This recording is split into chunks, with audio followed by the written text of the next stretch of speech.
Fill her up. You're listening to the Gas Digital Network.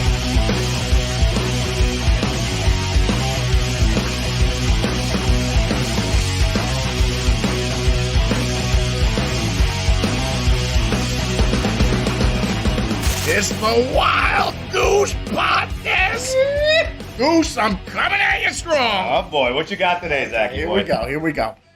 Give me your take on the current state of the music business from pretty much when we started. Basically, Right. when I started playing with the boss. Right. We still didn't know anything about anything Nothing. then either, because it was just about playing and just hanging out, having a good time. But when we actually started to know anything, you know, about having your own band and doing your own thing, compared to back in probably, you figure, like 1985 to now. I mean, like somebody asked me about it before, where I just said the interesting thing is back when we were like 19, 20 years old. You know, back then, if you hit 30 years old and you didn't have a record deal, You were kind of done. well, the dream's over. Yeah. It's time You had to get a job to and get that's married, get a job you Yeah. can't stand, and Totally. deal, you know, and quit. So, Right. whereas I'm saying nowadays, Which you told me to do several well, times. probably when we were 21. But anyway, so but I'm moving on. And you tell me to do that every time before we go on stage. But before that kabuki comes down. There's hope. Yeah. No, you never quit. Never quit. Never quit. But I mean, but the whole thing is, it's just where now you could, with social media and everything like that, the cool thing is you could be your own boss in that regard. You know what I'm saying? Where without you a could doubt. advertise and you could still write the music you want to write and create your own little empire and your own little world, and you don't have to rely on anybody. Yeah, well, like, at the end like of the you day, I mean, used that's to. the ultimate freedom is Right. being able to do things the way you want to do them and not have to compromise or meet halfway. And, you know, Right. and I get it. And, you know, I mean, and not for nothing. I mean, back in the day with the record company, you know, like how I always used to think it was kind of funny when people go, well, the label did this or the label, you know, Yeah. I go, you understand the label wants you to succeed. That's Yeah, almost right. kind of like we signed Joe Montana and we want him to fail. Yeah, right. No, Why? we want For Joe what? Montana to win Yeah. as many Super Bowls for us as Right. we possibly can. Like that Right. Tampa Bay signed Tom Brady, not to fail, but to a win as championship. many Super Bowls as possible. So Exactly. what I'm saying, any label that signs any act, They want them to succeed. we want you to They're succeed. We investing want you in to this. be able to buy a house for your Right. parents and buy a house They for need your, you to be successful to keep their fucking Yeah, because brand if you going. can buy a house for your parents, that means me and JD can buy a waterfront house down in Yeah. Malibu. So, I mean, Yeah. the whole thing is everybody's winning here. So, Right. I just always thought that was a funny take, you know, back when I was a kid, just like Yeah. hearing about friends going, oh, the label screwed us or the label did. Yeah. And I go, but that doesn't make any sense. I go, Right. the label the reason why they drafted you Right. to be on the team is to succeed. Right. Well, years ago, maybe the labels like screwed them out of their money. You know what I mean? Yeah, I mean, maybe that- that. I'm just saying You know in what I'm regards to saying? like, oh, the label But they don't want them to didn't fail. support us or they didn't Right. do that. And I just go, you know, we got dropped from a label and it's Yeah, because yeah. the label, it's just like, well, it's just, you know, I think it's a matter of timing as well with any Right. act. You Yeah, know, I mean, sure. I'm just saying like, I mean, but years ago, man. I mean, even before the '80s, they let bands, you know, kind of grow. no, like Alex Lifeson, you know, Yeah. Pontiff Lifeson Yeah. said that about, you know, the pontiff of all A sus chords Oh, without a and doubt. every sus chord in any key. It is for a that Lifeson matter. chord. What is a Lifeson chord? It is without actually doubt. trademarked and registered trademark. As Every a time we Lifeson. play that, he gets paid. You hit a sus chord, yes, he Every does, time. and that's why he has more money than anybody in Rush. Wow. Yes. So, Awesome. but anyway, so getting back to it, but I remember Alex Lifeson said, looking back on Rush, he just said, he goes, I just kind of laughed thinking about how insane it is, like our early records, before we started having major success and started making money. He goes, that would never happen nowadays. Because he said we were able to develop. Right. And he said, and like each record kind of was doing a little bit better than the last one until we started like moving pictures or permanent waves or whatever. Hemispheres. And we're pretty much permanent waves. He goes, well, we started actually getting on the radio, and it was like, wow, The spirit of the radio. Things are, no pun intended. He goes, man, you're really quick. You did have your coffee this morning, didn't you? Yeah, okay. No. So, but he was saying like that's when we noticed, things started getting bigger, and people, that were never usually fans of ours was like, oh wow, all these new people are showing up. But the whole thing is today's standards. Like if you're not successful out of the gate, and I get it, you know what I mean. It's just they drop a lot of people, and they don't give them a chance to develop and grow. 70s had that. Totally. He had that opportunity. Definitely. I mean, I think it was gone pretty much in the 80s too, though. Yeah, I think if like Rat and if they didn't succeed, if Rat didn't come out of the gate, right, Waylon would round and round, and then to give him to get to the next records. I think if it was that record kind of didn't do that well, then maybe the next one, then they would have got dropped after 2 records. Yeah, pretty much, and everything. They throw it to the wall. If it sticks, they run with it. If it doesn't, they're done with it. And nothing for nothing on a business standpoint.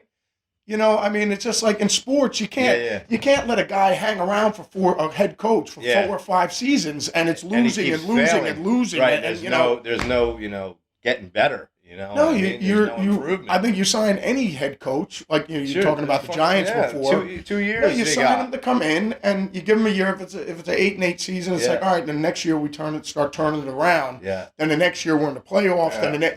Then you stick with the program. Yeah. But I mean, if it keeps getting worse and worse after 3 seasons, it's kind of like this guy's got to go. Right. I mean, so I would think it's only fair to anyone who's making an investment in, of course, in whoever it is, because it is business. And I mean, like at the end of the day, you can't take any of this personal. I mean, it's business. It's business, right? So you got to be able to, I mean, music. I mean, being a kid. I mean, compared to us being older now. Yeah. Looking back at those things, it's kind of like, well, if something's happening, great. If it doesn't, then no big deal. Exactly. Next, move on, man. You know what I mean? But like I said, none of it's personal. No, but and then going back to when the big explosion happened, like you say, when the meteor hit the earth, the fucking internet, the internet, when that like changed the game completely, and you either died off or you adapted. No, I put it this way, like people ask me, they're just like, well, Zakk, what do you think of the current state of music and this and that? I go, well, it's always been evolving anyways. Yeah. I think everything is like kind of like lightning in a bottle. Any movement or anything that happens, whether it's Haight-Ashbury, with the hippie movement and this and that, and like when anybody went out to Haight-Ashbury when that scene was going on with Big Brother and Janis Joplin and Jefferson Airplane and everything and all this cool, they were like, dude, it was like walking into a whole nother world. You know what I mean? So why did they hate Ashbury? But they hate it. You know what I mean? Why did they hate it? It's Haight-Ashbury, not hate, you idiot. But the whole thing is, okay, so, thanks for clearing that up. I always was wondering. Why did they hate Ashbury, but they keep going back there? You were never major English anyways. I never was. But you stayed in the minor keys. But anyway, so the whole thing is, but the whole thing is this: it's like any massive explosion. When you really think about it, it almost kind of lasts like a high school, like a turn, 4 years, 4-year lifespan. Whether it's disco, I mean, but it evolves into other things. You have BPM and you have house music and everything. Right. It's still disco. Yeah. But just with a twist, it keeps adding and adding this. Yeah, and it's kind of dressed up a little different. Mm-hmm. You know what I mean? So, I mean, it's like when the grunge movement came out, I go, what grunge is and what? It's like, it's just more Sabbathy. I like Sabbathy and Zeppelin, and it's more guitar riff orientated. Yeah. Then I think it's more riff orientated than let's say Rat and Motley Crue and everything. It was still guitar orientated, but it was more chords. Kind of chord jams. Chord jams. Instead of riffs like Sabbath and Zeppelin. Yeah. But the Nirvana thing and the grunge period kind of had more of the riff stuff. That's what I'm saying. So it wasn't, it's not like it's a whole different form of music. It's just kind of dressed up different. The guys aren't wearing big hair and they don't have eyeliner on and stuff like that. But I mean, it's just kind of like, it's just a different thing. But I mean, it's still heavy guitars and it's still big drums and everything like that. But I mean, it just, lyrical content is kind of different. I mean, our lyrics are pretty much based on people are like, lyrically with you guys, I go, it's about 3 things. Fast cars, fast women, and fast living. Yeah, that's all I need to know. That's why I'm here. Exactly. We know what everybody wants to hear. That's right. Fast cars, fast women, and fast living. You know it. man, I feel a little... Yeah, how many coffees? All right? How many Mahalo Jollies? No, it has nothing to do with the coffee. It's just the fast women. I just feel, my God. And the fast fast. She runs fast from you. I don't blame her. And that's why I married her. But anyway, so... Because you're faster than her, you keep catching her. Exactly. I slow down because I wanted to catch her. It's intentional. Oh, but the whole thing is, you know, I think it's always evolving anyway. So, and like you said, either you adapt or you die. That's the truth. I think if Zeppelin and Sabbath were around, if the meteor, you know, the downloaded meteor would have hit back in 1971, Zeppelin and Sabbath would have adapted to. Oh, definitely. Yeah, they were like, I mean, just like how they all adapted to, you know, just I'm saying, whatever form of technology that was coming along at that point. Yeah, I mean, like, where there was new gear or whatever, they adapted to that. Let me try this. Let's see how this works or whatever, you know. Or it's just like, oh wow, instead of having to put 4 tracks together to make 8 tracks. Did you see what they just came out? They came out with a 24-track board. Yeah. Oh my God! You know, so I'm saying, and they took advantage of it. Yeah, totally. Yeah, so they were always willing to try new things, and that's what was great about all those artists back then. But I mean, the thing is, they tried everything. Without a doubt, any new piece of gear that came out, they were willing. Anything. Drug, steroids, Viagra. You got it. Let me try this. Protein powder. Bring it in. Yeah, without a doubt. You know, no, but I think they would have survived because I think they would have adapted. Yeah. I mean, all the great bands that we love, whether it was the Doors or anybody, they would always rise to the crop and it stays. You know what I mean? Now, you know, another thing they would just like ask, and I just was like, well, what do you think about like with the younger kids now? Mm-hmm. Like if we were 20 years old. I mean, I just think. I mean, put it this way: when we were doing the Zakk Sabbath one, we had Them Evils were out with us, right? Yeah. Great bunch of kids, killer band, and everything like that, playing what they love, doing their own thing. Right. And what I loved about it is like how they know who they are and they know what they want to be, and they're in the band and they're building the empire. Yeah. Like that's another thing too. Like, you know, like Zakk, do you have any advice for my son and my daughter? Or, you know, young musicians. Yeah. I go, the whole thing is, man. Yeah, I do. Music's what you want to do with your life, right? I go like this. I go, you don't want to have a crummy job when you grow and just go, what am I doing? There's got to be another way. I can't stand what I'm doing. So it's just like, you know what? Like Them Evils, get in the band and build the empire. Yeah. And I'm just saying, because like nothing for nothing, if you were starting any business, whether it was like a small mom and pop store that you had, that you were selling groceries, like a convenience store, you grow it and you want it to be successful, then you buy another one. Yeah, and then you hire your friends or you hire whatever, and then you build another one. You have to build it, though. And then, and that's just getting out there and playing. Any new band. But not only that, like the kids have your social media. I'm saying now it's a lot easier for them in that sense. But like you said, we talked about it before. If I wasn't blessed having the boss in my life and having Ozzy and him putting me on the biggest platform in the world and everything like that, if I didn't have that and we didn't have our Black Label family now, I'm saying if we were, for me and you being at 3 Princeton Drive in Jackson, New Jersey, where we had me and you jamming with Al DiMeola and Jocko and all that stuff. If we had Black Label then, and the only way to do it is to be all in. Without a doubt. That's the truth. You got it. And you have to devote your life to it. And that's, right, like I said, getting out there and playing and building a following. You got to start in your town, right? We start in Jackson. We're playing the Brookwood or whatever, you know, and you move on to the Pony. And then, all right, now let's go to New York, you know, and then you make your way up to Boston. I mean, that's really the only way you can do it, man. But nowadays with the social media, it's a lot easier to promote yourself. So people in Boston would know about us. No, when we were kids, they wouldn't know who the fuck we were. You know what I mean? No, because you're just playing New Jersey. Exactly. So now we can put our shit out and be like, now everybody in the world can hear it or see it. No, without a doubt. And not get too violently ill, but, you know. Well, make sure we sell puke buckets at the stand. But I mean, but the thing is this. I think in that regard, it's different than... But you know, it's so crazy when we were talking with, you know, Ponta Frank Marino, when we had him out in the sub and we were just speaking with him. I go, well, you know, it's so crazy, Frank. Like, if you really think about it, in the 70s, you guys could have done this as well. Taken out a business loan Exactly. And taking out ads at the radio stations, taking out ads in the back of Cream magazine. Because we didn't know, but a record label really is just like a bank. Which is what it is. That's it. No, they're loaning you money. Right. You see, when I was a kid, I was always this magical thing. Like, they have all these magical connections and all this shit. It's like, no, actually, you just hire a PR person.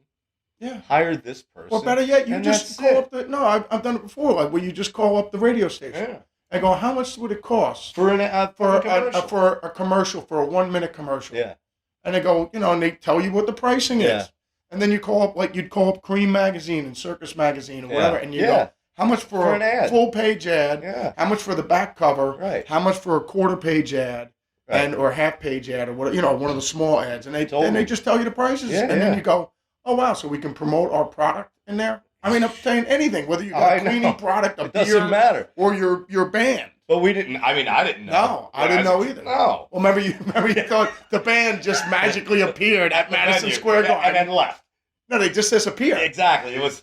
Or they went back up to the Star Trek Enterprise. Totally, man. It's like how got beamed aboard and then gone to Planet Rock. It was like seeing your teacher in school at the supermarket. You're like, oh my God, what are you doing here? You should be like in the closet, Or else you were having an affair with Mrs. Wheeler, your science teacher. That definitely was happening. But you know what I mean? It's just crazy. You enjoyed being taken advantage of. Although you did get straight A's. I did. I was a good student. Sex ed, that was one of my best classes. Oh boy. Where's the show going? Anyways. Okay, let's just reel it back in, buddy. This is a family show. It really is. But the business has definitely changed. It really isn't. It really is not. No family wants to hear this. No, not at all. But so you were saying though, with today's younger bands. Mm-hmm. No, that's the way we'd have to do it. Totally. Just fucking go out there and play. But also now with the internet, it is a lot easier to promote yourself. Yeah. Whereas back in the day, you did not have that. No, you just figured the record company would do that. Right. The magical record company would make it all happen. Yeah. Which is crazy. No, but you don't know. No, we didn't know. We had no idea, dude. No, if you don't know. You don't know. It really is the truth. We still don't know. No, we still don't know. Yeah. And we're still clueless, and that's why That's why JD's still strapped up with me. I have no fucking clue why I'm here. But, we all need someone. Exactly. Well, there you go, buddy. But let me ask you this. Let's little Wylde Goose goes to the movies. Okay. We love the movies. We love the movies. Okay, let's just take another shot at another gander at this, shall we? Yeah. Goose. Mm-hmm. Give me your top 3 comedies all time. That's a tough one. Top 3 comedies of all time. Blazing Saddles always comes to mind. Without a doubt. I mean, there's just so many to pick 3. Caddyshack, I loved. Good. Got that one. Amazing. Any of the Smokey and the Bandits. The first one, was great. Airplane. I loved that one. That was one of my favorites. What about The Exorcist? Where are you putting that? Comedy? That'd be like my 4th best comedy, I guess. Behind the other guys. What sick, twisted mind do you have? And then I loved Slapshot because I loved hockey, and then all that. And that was amazingly funny. Shocked I haven't heard this one. What about Animal House? Animal House. How could you forget Animal House? That was, again, there's so many classics that were in the 70s that were just so amazing. Now that in itself is like, just... Now what I always find is pretty amazing. I mean, anything in that regard, of all the stuff that we love. I mean, even down to like sport, like Tom Brady. Yeah. Where you would go with Captain America, where'd you go? The people that, like, no one drafted him because no one saw that he would blossom into this legendary greatest quarterback of all. Yeah, like no one saw it. So what I'm saying is this, like when they were making Animal House, like even though Belushi was having Saturday Night Live success. Right. I think I saw a thing where they were talking with all of them and none of them had the foresight to see that this thing, while they were making it, like, remember you spoke with Max Norman. Yeah. Legendary producer for Blizzard and Diary. Yeah. And you asked him, you said, while you were recording that, did you realize the power of these masterpiece templates of metal? Yeah, I mean, they really were those are two masterpieces, without a doubt. Yeah. So he didn't. And he just said no. We thought we were making good records. Right. We thought they were really good. Yeah. But like, I guess when you're in the eye of it, you know what I mean. You're not realizing everything that's going around. It's just like you're right. You're in it. You don't have the time to reflect on the greatness of it because you're busy working on it. And Max, when he told me, he's like, he only had 2 weeks to do the Blizzard because remember they had somebody else doing it. They fired them and brought Max in, and he only had like 2 weeks to get done what he got done. Wow, the whole thing, record it and mix it. Yes, 2 weeks time. Yeah, and usually for these Black Label albums, you're taking a day to mix every song without a doubt. So 10 songs to give your ears a break. Exactly. And then you come in fresh the next day and listen and go, actually, I got to bring this up. Without a doubt. We do it a little, but we take our time. Plus, we're afforded that luxury. Years ago when we were going to the studio, then you had, bills add up and all this. Now we ain't got to worry about that, which is great. So we can take our time, But I know what you're saying. But it is nice to make it properly. I know, like a souffle. What I'm saying is you can't rush it. Right. Like Randy was never happy, right, with a lot of the stuff on Diary. He said, I think the soul of the Little Dolls, and maybe tonight he was just like, I wish I could have worked on it, had longer to work on it. He goes, I think he said for even Little Dolls, I think he said that might have been just a run through solo. Right, and then just kept it. And they ended up keeping it, but I wanted to come back and write a really killer, even though what he played we loved. Oh my God! And remember as a kid turning up the fade. Oh, that's at the end of Tonight. Yeah, at the end of Tonight. That's epic. My God! I just wish it kept going and going. Me too. And going. Oh yeah, that's why we got every ounce of that solo we could out of it. Perfect. But I mean, it's crazy. They did both of those records in within a year or something. Yeah, real quick. It's crazy, man. Years ago, that's what they used to do.